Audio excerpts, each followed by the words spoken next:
నమస్కారం. నా పేరు doctor Sunitha, consultant 49 hospital Tirupati branch.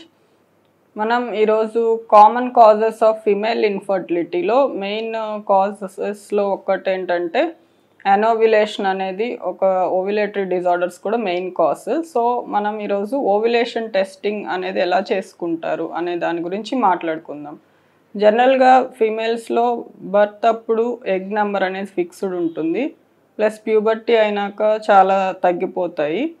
అప్పటి నుంచి ఎవ్రీ మంత్ పీరియడ్స్ అవుతున్నప్పుడు ప్రతి మంత్ ఒక ఎగ్ డెవలప్ అవ్వడం, మిగతా ఎగ్స్ కొన్ని అట్రిటిక్ అవ్వడం, ఇలాంటి ప్రాసెస్ అనేది జరుగుతూ ఉంటుంది. సో నార్మల్గా ప్రెగ్నెన్సీ రావడానికి ఎవ్రీ మంత్ ఒక ఎగ్ డెవలప్ అయ్యి రప్చర్ అవ్వడం, అంటే దాన్ని ఓవ్యులేషన్ అంటారు.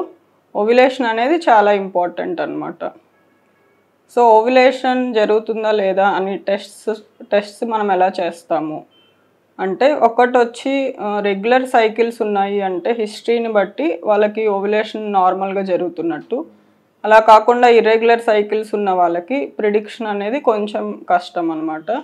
కాకపోతే జనరల్గా రూల్స్ ప్రకారం అంటే స్టడీస్ ప్రకారం చూసుకున్నది ఏంటంటే, ఇర్రెగ్యులర్ సైకిల్స్ అయినా కూడా వాళ్ళ ఎక్స్పెక్టెడ్ పీరియడ్స్ నుంచి 14th day prior to expected period అనేది ఓవ్యులేషన్ జరుగుతుంది. కానీ మనము ఫర్టిలిటీ ట్రీట్మెంట్స్లో అలా అన్ప్రెడిక్టబుల్గా ఉండకూడదు కాబట్టి ఓవ్యులేషన్ టెస్ట్స్ అనేటివి చేస్తాము. దాంట్లో ఒకటి ఏంటంటే అల్ట్రాసౌండ్. సో అల్ట్రాసౌండ్లో ఏంటంటే ఫస్ట్ మనం సెకండ్ డే అలా చూస్తాము, ఎగ్స్ ఎన్ని ఉన్నాయి, కౌంట్ ఎలా ఉంది అని చెప్పి. దాని తర్వాత ఎగ్ డెవలప్ అవుతుందా లేదా, ఓవ్యులేషన్ అవుతుందా లేదా అనేది చెక్ చేసుకుంటాము. సో సీరియల్ స్కాన్స్ అప్పుడు ఎగ్ గ్రోత్ ఒకటి చూస్తాము. నెక్స్ట్ ఓవ్యులేషన్ జరిగిందా లేదా అనే దాన్ని ఎలా తెలుస్తుంది అంటే, కొంచెం పౌచ్ ఆఫ్ డగ్ పిఓడి అని అంటారు, దాంట్లో కొద్దిగా ఫ్లూయిడ్ ఉండడము, ఇంకా స్కాన్ చేసినప్పుడు యుట్రస్ లైనింగ్లో కొంచెం చేంజెస్ రావడము, ప్లస్ పెరుగుతున్న ఎగ్ కొలాప్స్ అయినట్టు మనకి కనిపించడము, ఇవన్నీ స్కాన్లో ఓవ్యులేషన్ జరిగింది అని తెలుసుకోవడానికి ఉన్న టెస్ట్స్ అన్నమాట. ఇంకొకటి ఏంటంటే, ఇప్పుడు కంటిన్యూస్గా ఇలా హాస్పిటల్స్కి రెగ్యులర్ క్లినిక్కి చెకప్కి రాలేము, ఇంట్లోనే మేము ప్రెగ్నెన్సీ ప్లాన్ చేసుకొని ఇంట్లోనే ట్రై చేస్తున్నారు, అలాంటి వాళ్ళకి ఇప్పుడు కొత్తగా వస్తున్నది ఏంటంటే ఎల్హెచ్ కిట్స్ అనేసి ఉంటాయన్నమాట. ఎల్హెచ్ అంటే ఏంటంటే ల్యూటినైజింగ్ హార్మోన్.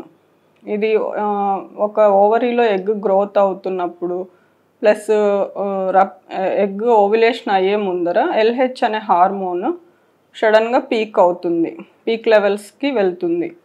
సో ఈ ఎల్హెచ్ కిట్లో ఏం చేస్తారంటే, ఒక కిట్లో ఒక 5-6 స్ట్రిప్స్ వస్తాయి, నార్మల్ యూరిన్ ప్రెగ్నెన్సీ కిట్ లాగానే.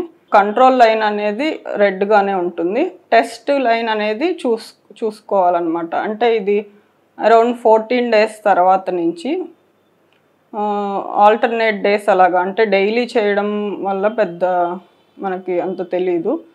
సో ఆల్టర్నేట్ డేస్ అలాగా యూరిన్ శాంపుల్ తీసుకొని ఆ వెల్లో వేసినప్పుడు 2 lines కనుక ఉన్నాయి అంటే ఓవ్యులేషన్ ఎల్హెచ్ పీక్ లెవెల్స్కి వచ్చింది అనేసి. సో ఎల్హెచ్ పీక్ తర్వాత జనరల్గా 24 to 36 hours మధ్యలో ఓవ్యులేషన్ జరుగుతుంది అనేసి. సో ఈ లైన్స్ కూడా 5 కిట్స్ ఎందుకు ఇస్తారు అంటే, అది డిఫరెంట్ షేడ్స్ ఉంటాయి అన్నమాట. లైట్గా వస్తుంది, కొంచెం డార్క్ అవుతుంది, అలా డార్కర్గా ఉన్న లైన్ అప్పుడు ఎల్హెచ్ పీక్ లెవెల్స్కి వచ్చింది అనేసి. సో ఇలా ఎల్హెచ్ కిట్ ద్వారా ఓవ్యులేషన్ అనేది తెలుసుకోవచ్చు. ఇంకొకటి ముందు డేస్లో ఏంటంటే ప్రొజెస్ట్రాన్ టెస్ట్ కూడా చేసేవాళ్ళు ఓవ్యులేషన్ టెస్టింగ్ కోసం. సో ప్రజెంట్ ఉన్న వాటిల్లో అయితే అల్ట్రాసౌండ్ అండ్ ఎల్హెచ్ కిట్స్ అనేటివి బెస్ట్ గైడ్ ఫర్ ఓవ్యులేషన్ అనమాట. సో హోప్ ఈ ఇన్ఫర్మేషన్ మీకు యూస్ఫుల్ అయింది అనుకుంటున్నాను. ఇంకా మీకు ఏమైనా డౌట్స్ ఉంటే మన సెంటర్కి వచ్చి విజిట్ చేయొచ్చు. Thank you.